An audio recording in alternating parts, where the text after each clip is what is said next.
Hey everyone, this is Daily Dose of Character, and I wanted to talk to you about the importance of not having to understand something. Too often we want to focus on the how something happened, why. Like that's always the question we ask ourselves. Why did this happen? How? Well, in sociology, that's always the end goal, and that's what most of our life is, trying to understand these different phenomena in order to replicate it or to avoid a reoccurrence. But let's put all this aside for a moment, okay?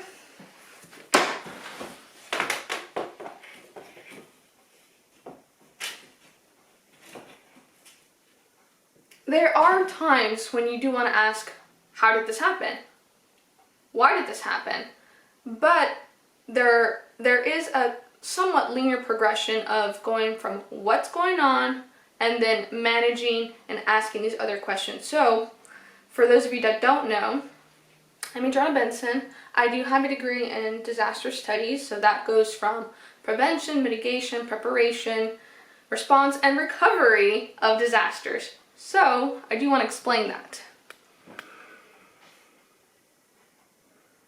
So I will need to scoot this a bit closer to get myself in the frame. There we go, I am in the frame. So we have prevention.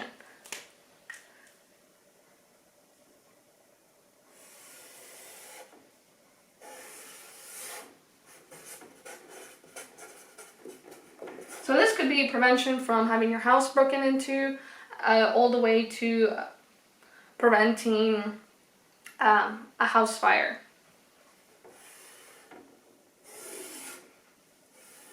So I did discuss 5 different things that are part of the disaster life cycle, and any small thing in our life can become a disaster for us.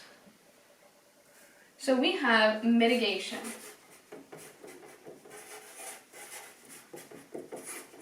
Mitigation means to reduce the negative effects. Sometimes we can't totally prevent someone from breaking into our home, for example, but we can minimize, mitigation, and for minimize the damage from that. For that, you could get something such as theft insurance, or if there's a fire, you could also get fire insurance.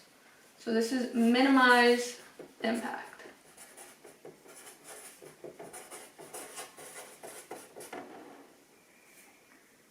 Now this is something that can be done before and after. That's going to be very important in a few seconds. Before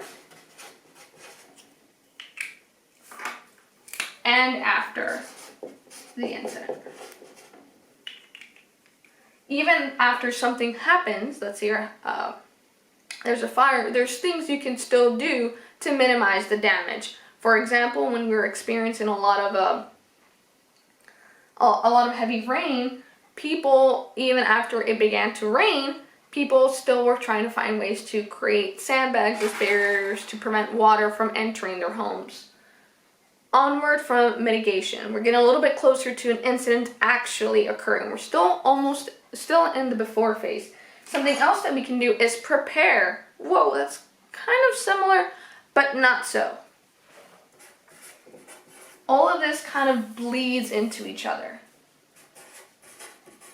So we have preparedness. So preparedness and mitigation, they focus on things that we can prevent something outright, but then this is focusing on the things we cannot control. There's always going to be an inherent risk for something happening. Therefore, we will focus on what we can control. And as human beings, we like to be in control of many things, and we can sometimes become a little anxious when we're not in control, when really we should just focus on what we can and just leave the rest in God's hands. So here we have training and education. So public education. This is where the firefighters go to elementary schools to teach children for the U.S. that you dial 911 to call for emergency services. So that's education.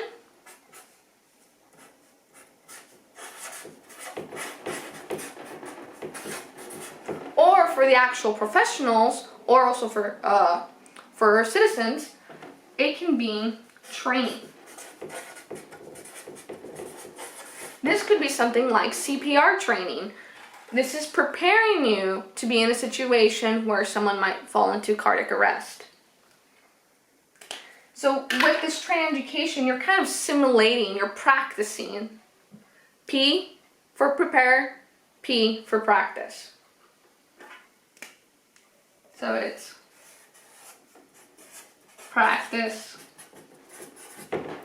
All of this, because practice comes before the incident. You can prepare for a job interview, but once the interview is over, you can't prepare for that specific job interview anymore. So this is before. So this has a diminishing window. We can only prepare as long as the incident hasn't happened yet. Next, I want to discuss, okay, the incident has begun, it has started. There has been a house fire, or the hurricane has made landfall. So let's just, for the sake of argument,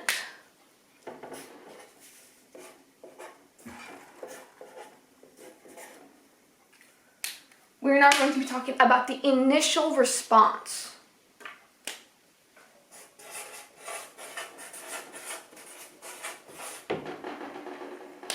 So this is the immediate. We're going to focus on the priorities. That will mean rescuing people, perhaps from the house fire. It can also mean evacuating people. So this is the priorities. Life, saving life over limb, for example. If there's a cardiac arrest and it needs to be managed, we will always try to bring the person's life back first and try to handle other injuries secondary to that. Life over limb, first things first. So it's always going to be first things first. It's always going to be life. If there's a house fire, what's the first? What are you going to run out with? You're going to run out with your family, pets if you have any important documents. If they're right next to you, do not go rushing towards a closet or a cabinet. You want to get out of that fire fast. You're not going to be rushing for your computer, your laptop. You're not going to be running for your expensive Nike shoes, anything like that. No, response. First things first, what's most important. We see people trying to focus on things that are not so important, and that's where you jeopardize your priorities. This is where a lot of people get into trouble. Because things are not just important by level of importance, but those are time-based sensitivity, and that's where the fire is burning, you got to get out of the house. Then, now that we managed the response, the initial response, now we can focus on recovery. And recovery can sometimes take years.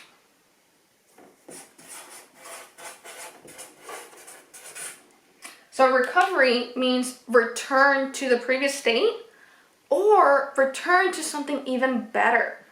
This could be even from someone who has had a traumatic experience. Overcoming that traumatic experience and being at a functioning level before the traumatic experience, or even just becoming a better person despite of it. And it's so beautiful when that happens. So we are return to former or better state. I did want to mention that the response happens after, because the incident happens right around here. So this is after the incident. Excuse me. Recovery happens after the incident as well. Another example of recovery would be in a semi-rural area. You could say most of South Texas could be considered semi-rural. And with the recovery phase, let's say we got hit by a hurricane, Hurricane Beulah from the late 20th century. When it hit, we only had one main road connecting several counties together. But after that Hurricane Beulah happened, we realized that there was a need not only to repair that flooded infrastructure, because we couldn't, different cities were isolated from each other, they built another roadway for people to communicate. That's why we have Military Highway, as well as Highway 83, also called Interstate 2. And there's also 107, which kind of loops. It's not a straight shot. So, we have prevention. We can completely prevent something from happening. We want to minimize its impacts. We want to practice for it. Now, I do want to mention something about practicing.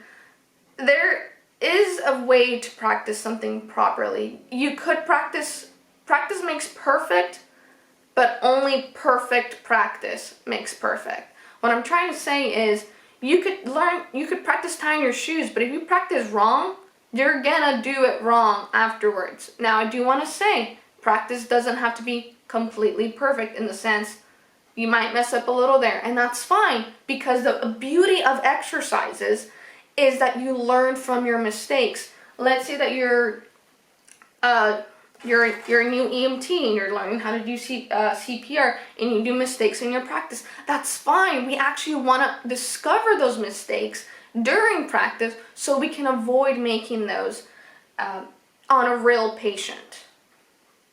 Then for response, this is where things get a little chaotic, but where practice as well as mental steadfastness, there is a little bit of assurance that we get from our practice. But I will mention, as a paramedic, I have seen that we have been the most rehearsed, but there are situations that are very out of control. Let's say it's multiple people are injured. It sometimes might involve a very chaotic scene, a lot of bystanders, or there's children involved. It becomes very emotionally, becomes a very charged situation, in the sense that there has to be some kind of blessed assurance within the responder to be calm and not just realize, in this calm state, I'm able to help more people. If I start to panic now, there won't be anyone to help. That's why it's very important after a situation is to have a debriefing.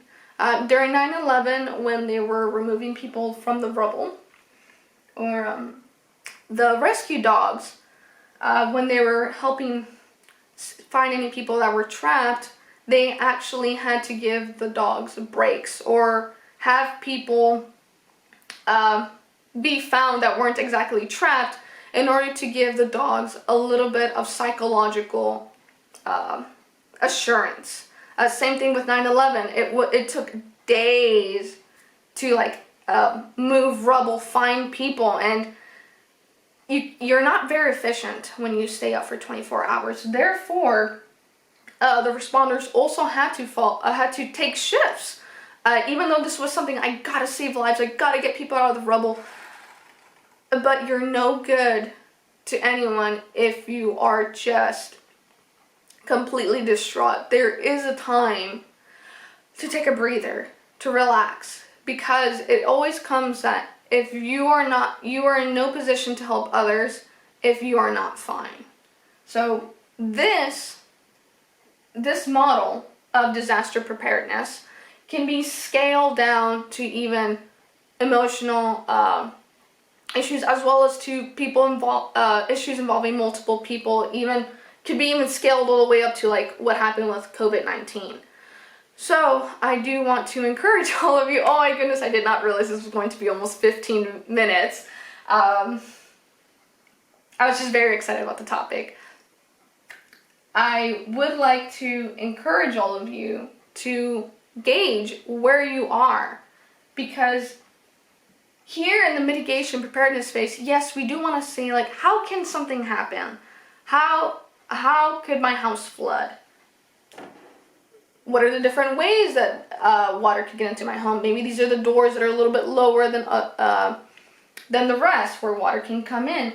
But then at the response, that's not a priority. You want to ask yourselves, what is going on? I don't want to know how the fire started, if it was my cat accidentally turned on the stove. No, I want to know, there's a fire, where's my family, and where's that cat too, and get out of the house. Afterwards, maybe we can re-explore what happened. Like, firefighters come into the home and they say, oh, okay, the fire was started by your cat. That's a good point to ask these how and why questions. But when you're here in the fire, literally and figuratively, there are questions that you don't need to necessarily be asking at that point. Priorities are priorities. Different things, understanding phenomena, do not have to be understood. And many times we may not fully understand. We may only have theories. And that goes on with our same life. We might even say, why did I end up going into this major? I don't understand why. Why, God, did I end up in this major? So a lot of things aren't for us to know. We could have theories, but we won't really know. And you know what? This being my major and just studying different things of sociology, like how different things interact in disaster management, and seeing it become much more relevant after COVID-19, I realized we don't have to understand everything. And that's okay. And I hope a lot of you can also find a lot of peace in knowing that we don't have to understand everything. Bye.